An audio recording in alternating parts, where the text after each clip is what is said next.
peace that surround become shadows in the light of you. When I found the joy of reaching your heart, when my brilliant dawn is flowing your love, when all things that surround become shadows in the light of you.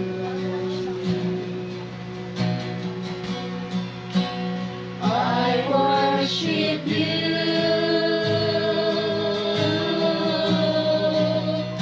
I worship you.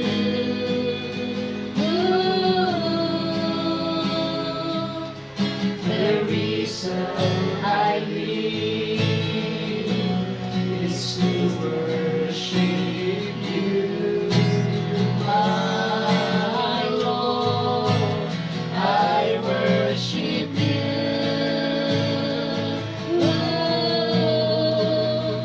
I worship you.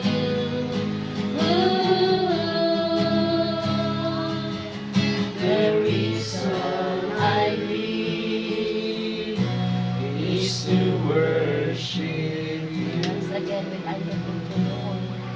When I look into your holiness, when I gaze into your loveliness, when all things that surround become shadows in the light of you. When I found the joy of reaching your heart, when my will and love enjoying your love, when all things that surround become shadows in the light of you.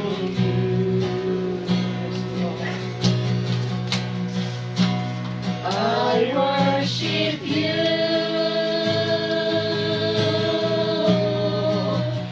I worship you.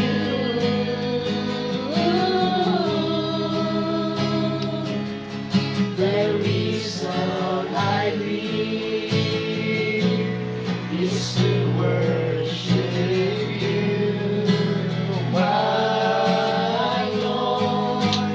I worship you.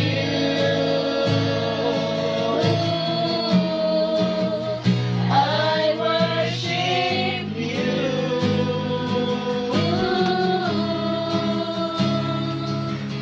The reason I live is to worship you, my Lord. I worship you.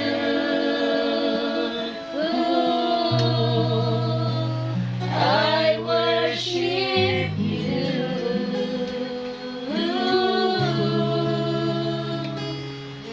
The reason I live is to worship you. Okay, so karon mo ato ta sa pulong sa Ginoo.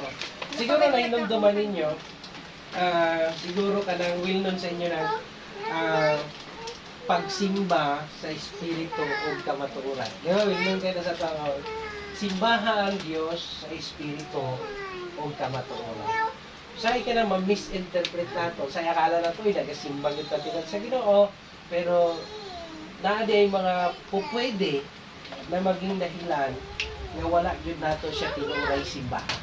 So paminaw mo payo, gamay lang niya kuan around 20 minutes siguro or 15 minutes kung kakayanin natin. So pakinggan mabuti mga kapatid. Buksan ang ating Biblia sa Roma chapter 8 verse 26 and 27. Romans chapter 8 verse 26 and 27. Kung nakita niyo mag-ison, tamda lamang akong basahon. Bisaya ni no, niyo siya diri sa 26. Praise God. 26. Sa samang paagi sa atong pagkahuyang tabangan kita sa espiritu kay dili kita mahibalo unsaon pag-ampo. Ang espiritu mismo mao ang mga liyupo sa Dios alang kanato uban sa mga pag-agulo nga dili ikasaysay sa pulong. Verse 27, ug ang Dios nga nasayod sa kasing-kasing sa mga tao, nasayod unsay gihuna-huna sa espiritu. Kay ang espiritu nangalyupo sa Dios alang sa iyang katawhan, sumala sa iyang kabubuton. So dalaygon ang pulong sa Dios. Kung sa'yo mapansin ninyo sa atong gibasa mga igsoon, dunay ginatawag nga balaang espiritu. So kanunay na nato i-mention to mga nauna pa natong topics, tama? Unsang balaang espiritu? Helper. Magtatabang. Siya ang naga-protekta sa tuwa. Siya ang kanunay gauban sa tuwa. Siya ang mutabang sa tuwa. Okay. So dire, gisulti sa pulong atong gibasa nga dunay balaang espiritu na nagatabang kanato pinaagi sa pag-ampo. Isa daw nagaampo, balaang espiritu. Pagkahiyahaya na ito, Kristiyano, no? Na ay nagaampo para nimo. Unsa daw ni? Balaang espiritu. Kay unsa daw kita, dili kita mahibalo unsaon pag-ampo. Ang nahibalan lang nato, pagpangayo. Tama? Ang nakabalo lang tagikan sa pagkabata, pagka natawo ang bata, sa mapansin nimo, sa nabalaan ra niya, pagpangayo. Muhilak siya pag nasa gusto, tama? Pag di mo maminawon, mas muhilak siya. Ang anong naghilak siya kay naa siya gipangayo. So yun lang ang pinakabutang atong nabalaan, ang mangayo. Pero ang unsa din term pag-ampo, di ba naisgutan na po nato ni atong niagi ay pag-ampo. Okay. So karon mas mulalom ang atong kahibalo mahitungod sa papel. So I wanna see it again, yung papel ng banal na espiritu sa itong kinabuhi. So doon na siya papel. Dili pwedeng wala siya bahin sa itong kinabuhi. Na siya papel, na siya trabaho. Praise God. Siya ang nagaampo, sabi niya, kay di ta mahibalo unsaon pag-ampo. Ang Diyos, sabi niya, ang espiritu mismo, mao ang mga liyupo sa Diyos. Tanawa, pagbadlungon ta, kinsay, kanunay, nangatubang sa Ginoo, siya. Ang balaang espiritu. Mo day na pagka nahuman na nga wa gyud gihapon ta nagbago pag-abot sa panahon ng ending o karon human naman nga siya nagatubang unsay mahitabo kita na pod ang human na kung trabaho nimo dugay nga higayon kung hinanyos Ginoo wa gyapon ka nagbago karon ikaw na yung mga tubang sa Dios. Ano punto? So karon napatay abogado, tama? Napay nagaprotekta sa tuwa, napay kanunay nagahangyo. Sabi sa tong gibasa, kanunay no ang espiritu mismo mao ang nangalyupo sa Dios alang kanato uban sa mga pag-agulo nga dili ikasaysay sa pulong. Okay, verse 27. Og ang Dios nga nasayod sa kasing-kasing sa mga tao. Kasi nasayod sa imong kasing-kasing ang Diyos. Diba? Ang Diyos may nasayod. Sige, tuloy ka. Ang Diyos may nasayod sa kasing-kasing sa tao. Napa ba tayo ikatago sa Ginoo? Wala. Ang tanan na balaan sa Diyos. Kasi sabi, ang Diyos nasayod sa kasing-kasing sa tao. Sa ato pa, tuloy po. Sa ato pa, sa laptop nga pagka-istorya, wala tayo ikatago sa Ginoo. Kaya naibalaan niya ang atong kasing-kasing. Tama? Sabi niya, ang Diyos mao ang nasayod sa kasing-kasing sa tao. And then, nasayod unsay gihuna-huna sa espiritu. Nakabalo siya sa kasing-kasing nato ang Ginoo sa ato pang espiritu nga gihatag niya aron magamping sa tuwa, nakabalo pod ang Dios kung unsay nasa huna-hunaan niya. Pwede po to? Kaya unsa may gipangayo sa balang espiritu sa Dios, unsay kanunay gihangyo na sa Ginoo para sa atong kaayuhan. Tama? Para sa kaayuhan nimo. Ibig sabihin, ang kanunay gihuna-huna sa balang espiritu dili ang iyang kaugalingon. Ngano man, espiritu man siya sa Dios. Unsa may mahitabo ni atda sa ulahing mga adlaw, mubalik siya sa Dios. Tama? Kasi espiritu siya sa Dios. Kinsa karon ang dili sigurado nga makabalik sa Dios. Katong yang giatiman. Tama? Isa man yang giatiman, di ba kita? Ang matag usa nato giatiman, giatagan og balang espiritu para mag-atiman. Maging helper, maging mutabang sa to aron pagpanigurado ng imong kaluwasan, imong mabatunan hangtod dito sa ulahi nga kanang makauban yun nimo ang Dios. Di ba? Kay ayaw mo pagtuo nga kana bitang pulong kasi nakadungog mo ka na kay luwas ka na gyud. Di ba na po'y nagawaling nga ana? Once saved, always saved. Mali po yun. Hindi po totoo yun. Usay, gamito na ito ng pulong. Walay makapabulag na ito sa kamot sa Diyos. Usay, gamito na ito na. Pero kung magpapadlong ta, ayaw siguro hindi ka mabulag. Hello? Kung di ka mutuman, usay gikinahanglan, di ba mutuman, musunod sa kabubuton sa Diyos. Pero kung di ka musunod, usay mahitabo, mahimulag ka sa presensya sa Ginoo, tama? Kaya yung word applicable sa walay makahipahimulang, ayaw na una-una ang applicable sa tanang tao. Applicable ni sa mga taong nisunod sa Dios. Nga bisan unsa pay mga pagsulay mabot sa imong kinabuhi, dili na makapabulag nimo sa kamot sa Ginoo. Diba? Ibig sabihin tong saad na kanang apulong assurance sa mga taong nagpursigi sa pagpangalagad nga dili sila pasagdan sa Dios, nga kanunay silang pugtan sa Ginoo. Bisag unsay mahitabo. Ito yung kung kagton na kabitin, dili ka maunsa, di ba? Matulog ka, murag daw sa waay, ba? Pero na, kaninong assurance yun? Sa mga tao nga, isigatagan na to, katong mga tao nga matinud-anon nga nangalagad sa Dios. Pero kung di matinud-anon, makagat kag bitin, patay yan. Diba? Ako yung punto ba yun soon? Okay. So, unsa pa, siya, natay tatlo lang ka punto nga ito ang hisgutan karon. May tungkol ng tulunga. Una, humingi ng patnubay at kapangyarihan ng banal na Espiritu. Kanunay yun, kanabitang ayaw pagsalig sa imong kaugalingon. Diba? Kaya siya, kung wala, sabi pa ni Jesus, kung wala ako, wala kamoy mahina. So kanunay pag kanunay kahibalo kita in terms of prayer kasi series man ni ng pagpananalangin at pagsamba, series ng pananalangin at pagsamba itong pinag-aralan natin. Ngayon, matud sa pulong atong gibasa, di ta ka maumo ampo. O sa ta makahimos pag-ampo. Kanunay pangayo og giya, humingi ng patnubay sa banal na Espiritu. Diba? Ano na pangayog tabang, ayaw, yun, kaya ra, easy ra kayo ni, di ba? Parang ganon, easy ra kayo. Ako, bisag na almost memorize ko dito na, pero kanunay kong gina-review na, bago ko mo atubang sa inyo, gina-review ko kahapon, wala ko nagasalig sa kong sarili, I always read it most of the time, nga naman, to make sure na kung talagang unsa nang gingon sa pulong, maugid po na ako mahatag. Kaya nga naman, di pwede na itong dungagan, di pwede na itong pwedeng bawasan. Kaya nga niya, kung bawasan daw na ito, sa may tabo, bawasan po na akong manahon sa iyong hariyan sa langit.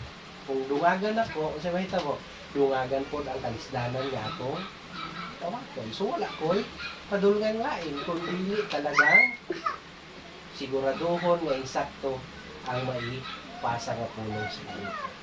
Ay, nakuha rin punto soon, humingi ng patnubay sa banal na Espiritu. Ayos sa milita. Sige kabalo na ka, ay, easy na tayo na pastor. Diba? Simbaha ang Diyos sa Espiritu o kamatuuran. Easy na kayo. Di pa lang sa title, pastor, kanang kayang-kaya na. Diba? Hindi natin kaya yon. Naging kaya lang natin kasi may tumutulong sa atin.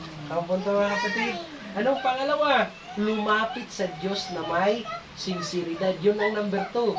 Pagkatapos kang humingi ng patnubay sa Diyos, di pwede diri ka nang iduol ka sa Ginoo tapos ka nang kanang bitaw murag igi-isi-isi lang nimo nga walay kabug-aton. Paminawag gud ato ang Biblia. Salmo 145. Okay, Psalms 145 verse 18. Kaya itong mabasa diha sa 18. Okay, yun siya.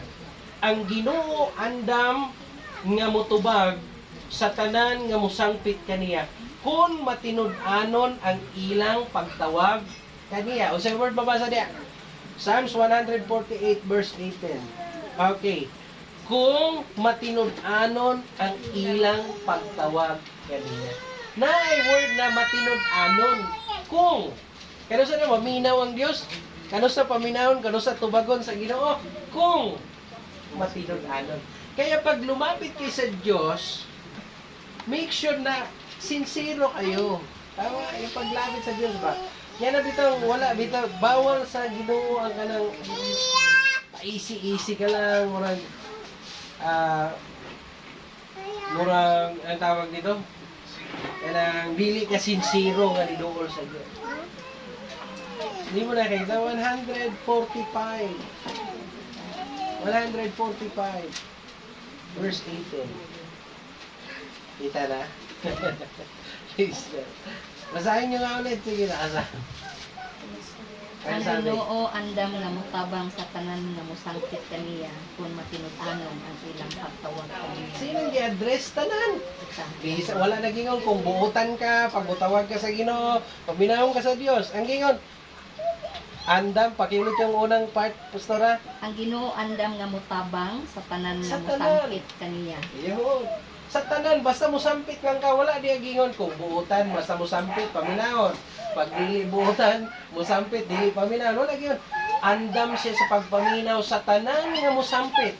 Kaya, pero naay, wala nag-end diha, na, kun, padayon.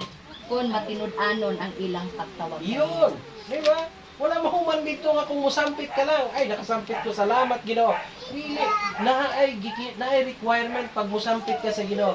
Kinahanglan matinud-anon ka. Marinagap sa Diyos. Kaya ang pagduol sa Ginoo, kinahanglan sincero ka. Tagalog pa, kailangan, ayun sabi niya, sinseridad. Lumapit sa Diyos ng may sinseridad. Kailangan tapat yung paglapit mo kay Lord. Hindi pwedeng lumapit ka lang na parang gaya-gaya ka, di ba? Parang ganon. Ayaw ni Lord ng ganon. Di ba? Kailangan seryoso.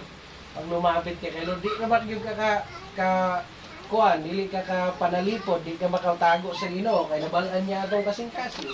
Kung sincero bagay tagdili, malamang ang imong katubang nga tao pwedeng malimbungan nato. Thank you for the word. Pwedeng malimbungan nato. Pero ang Ginoo dili ta makalimbong niya. Kung say tinuod nga sulod sa tong kasing-kasing, maugid to ang makita sa Dios. Diba? Pwedeng sa gawas nakita nga, oy, sincero kaayo si brother, sincero kay si sister. Pero sa sulod sa kasing-kasing ang makakita ang Diyos. Nakita mo igsoon? Okay, tapos na tayo sa humingi ng patnubay sa banal na Espiritu. Pangalawa, pag lumapit ka na sa Diyos, kailangan sincero. Matapat ka. Okay. Pangatlo ay palaguin mo ang pagiging aktibo na makinig sa boses ng Diyos. Boses. Sa Tagalog, tinig. Maging aktibo na palaguin. Diba? Minsan narinig mo na. Pwedeng marinig mo ang Diyos sa pamamagitan ng ganito, Bible study. Pwedeng marinig mo ang tinig ng Diyos sa pamamagitan ng pagbabasa ng kanyang salita. Pwedeng marinig mo ang tinig ng Diyos sa panahon na nananalangin ka. Di ba, nananalangin ka, biglang may nagsasalita, ganon. Pwede rin marinig mo sa pamamagitan ng mayroong nagsishare sa ng word. Kung ano man yung paraan na naririnig mo ang salita o ang tinig ng Diyos, anong gagawin mo? Palaguin mo yan. Palaguin mo. Kung naririnig mo ang Diyos sa pamamagitan ng pagbabasa ng salita ng Diyos, palaguin mo ang pagbabasa ng salita ng Diyos. Ugaliin. Yan ang tawag ng pagpapalago. Ugaliin mo. Maging parte siya ng buhay mo. Diba? Kailangan lagi kang nagbabasa kung yung way na naririnig mo siya. Okay. Hindi lang magiging aktibo ka rin. Kailangan active ka. Hindi pwede yung kailangan tawagin ka para magawa mo. Magbasa ka. Ganon, di ba? May mga ganon. Narinig ko si Lord nung nagbasa ako ng salita niya. Tapos, ngayon, ayaw mo nang magbasa. Nagbabasa ka lang pag may nagsabi sa'yo. Huwag ganon. Kailangan active. Pag sinabing aktibo, Kahit walang magsabi sa iyo, gagawin mo. Amen. Yan ang punto ron. So, maging aktibo sa pakikinig ng tinig ng Diyos. Bakit? Sa mundong ito, maraming tinig. Tandaan natin yan. Di ba? Maraming tinig. Pwedeng nakabasa ka ng salita ng Diyos, sasabihin ng katabi mo, ay, ganito ang ibig sabihin yan. Sasabihin naman ng katabi mo, ay, okay lang yan, Brad. Maintindihan tayo ng Diyos. Ngayon, ang daming tinig na, di ba? Yung binasa mo, sinabi ng katabi mo, sinabi dito. Ang sabi pa nga ng Bible, ang Diyos ay pag-ibig. Maunawaan na tayo, mahal tayo ng Diyos. Pwedeng ganon. Akala mo naman kasi biblical. So nito, upog ka. Ay, okay na din buhaton ako ni Lord kay masabtan ra ko nimo. Tandaan nyo kapatid, pag may ginawa tayo na hindi gusto ng Diyos, o labag sa kalooban ng Diyos, mananagot tayo. Ang tamang term sa Tagalog yan, malilintikan tayo. Di ba? Nakuha yung punto? Talagang wala kang itinanim na hindi mo ani. Kaya kung gusto ka na mabuti ang pupuntahan ng lakad mo, anong gagawin mo? Maging mabuti sa lahat ng pagkakataon. May mga panahon man na pumalpak tayo, pero hindi sa lahat ng panahon. Diba? Nung nagkamali tayo, part yun ng ating paglago. Ibig sabihin, pinapakilala sa atin na hindi tayo perfecto. Sinasabi sa'yo na hindi ka Diyos at kailangan mo ng Diyos sa buhay. Kasi kung perfect na tayo, sasabihin natin, Lord, hindi na kita kailangan. Perfect na ako eh. Hello? Diyan ka na lang, Lord. Parehas na tayo. Perfecto ako. Di tataas ka ngayon ng tingin mo sa sarili. Kaya kung minsan nagkakamali tayo, huwag sumaman loob pag nagkamali. Pag nagkamali ka, magbalik loob ka. Sa iglesia, balik loob. Iba yun. Balik loob. Di ba sa atin? Yung balik loob, ibig sabihin, pag nagkamali ka, humingi ka ng tawad, Lord, patawarin mo ako. At yung ginawa nung prodigal son, di ba? Hindi na ako karapat-dapat na tawagin na iyong anak, di ba? Isipin mo na lang na isa ako sa iyong mga utusan. Totoo naman, mga utusan lang tayo lahat. Di ba? Yun naman ang requirement pag pasok mo ng langit.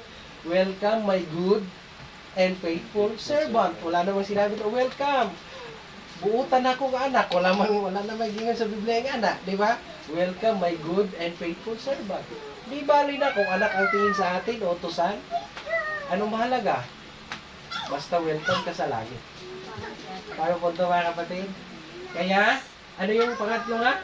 Palaguin ang pagiging aktibo sa pakikinig ng tinig ng Diyos. At higit sa lahat mga kapatid, ay pahintulutan na siya mismo ang magsalita sa puso natin. Kaya di natin naunawaan minsan ng Diyos kasi nga, hindi pa siya tapos na magsalita, nagsalita tayo. Nakita yung punto, di ba? Pag nagbatuhan ng salita, kaya hindi maintindihan ng isa kasi hindi pa tapos yung isa, nagsasalita naman yung isa. Hayaan mong Diyos ang magsalita sa puso natin. Para makita natin na mali talaga tayo. Di ba kasi, kaya hindi natin nakikita yung kamalian natin kasi masyado tayong defensive. Di ba? Sinasabi, hindi maganda yun. Ay, hindi, tama lang yung ginawa ko. Kasi kung hindi ko ginawa yung Brad, alam mo, mamalitin nila ako. Di ba? Ito naman din yung sinasabi niya. Pero hayaan mo si Lord, ang sabi, mali yung ginawa mo. Hayaan mo ng Diyos ang magsalita o magturo sa puso natin. Huwag nating ipagtanggol. Wala naman tayong kailangan ipagtanggol. Amen? Ano ba nang mangyari? Praise the Lord. Salamat. Parang dinalaw tayo, no? Okay. Hindi naman tayo, wala tayong kailangan ipagtanggol. Dahil may nagtatanggol na sa atin. Entiyan niyo ba yung mga kapatid? May nagtatanggol sa atin. May naunawaan ba tayo? Okay, so yung pangwakas na lang. Okay, sa pangwakas. Ang panalangin o pananalangin at pagsamba ay dapat parte ng buhay ng Kristiyano. Hindi pwede na sasabihin Kristiyano ka tapos hindi ka madasal. Hindi ka rin sumasamba. Parte ng buhay. Parang cycle ng buhay natin. Natulog, bago nagdasal, natulog, nagdasal, diba? Kumain, nagdasal, diba? Ganun. Yun ang cycle ng buhay mo. Ibig sabihin, parte na yun. Hininga, kumbaga, hininga na natin. Na hindi ka mabubuhay kung wala yun. Yung pananalangin at pagsamba.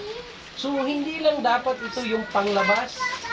Ano ba yung panglabas? Yung outer garment, di ba? Panglabas na ritual ng buhay.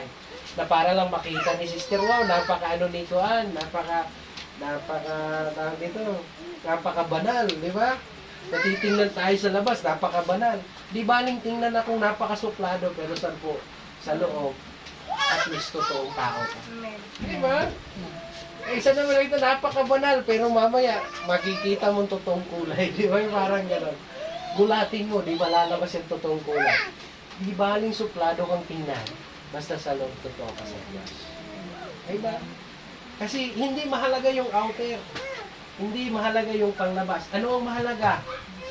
Yung nasa loob. Sige po mga kapatid. So ano pa? Kapag tayo ay sumusunod sa patnubay ng banal na espiritu, tandaan natin, hindi tayo mapapahamak. Diba? Kasi hindi tayo papahamak ng Diyos. Naalala niyo ba paulit-ulit ko sinasabi sa inyo dito? My plan for you is not to harm you, but to trust us. Hindi kayo papahamak ng Diyos. Hindi ba mga kapatid?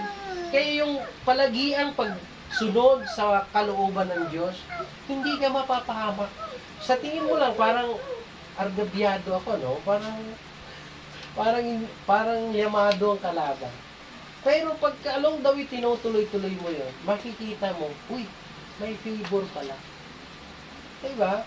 May pabor palang inilaan si Lord para sa atin. Kaya ugaliin ang palaging lakaran o sumunod sa patnubay ng banal na espiritu, lumapit sa Diyos na may katapatan at ating matatagpuan ang kanyang presensya. Tingnan nyo, yung para matagpuan ang presensya ng Diyos, may requirement. Hindi yung pag kumanta pala ako ay matatagpuan ko ng presence ni Lord. Hindi. May requirement. Anong sabi? Lumakad sa kanyang kalooban. Lumapit na may katapatan. At matatagpuan mo ang presensya ng Diyos. Diba? Ibig sabihin, pag hindi ka tapat, pag di ka sumusunod sa Diyos, palagay mo, masusumpungan mong presence ni Lord. Pwedeng masaya ka, Lord, salamat. Baka hindi yun totoong presence ni Lord. Ano nga mga kapatid? Baka parang you are only creating a shadow na parang para mag-comfort sa, yes, di ko naramdaman na yung init. Diba? Ito pala, gapandong lang kag dahon sa saging. Yung sabi, lamig ng presence mo, Lord. Kagunit ba kag dahon sa saging? Diba? Iba yung talang dinalaw ka ng presence ni Lord kasi nga, lumakad ka sa kalooban niya. Pangalawa, lumapit ka ng may katapatan. At higit sa lahat, yung kababaan ng loob. Amen? Dinagdag ko rin, wala na sa script.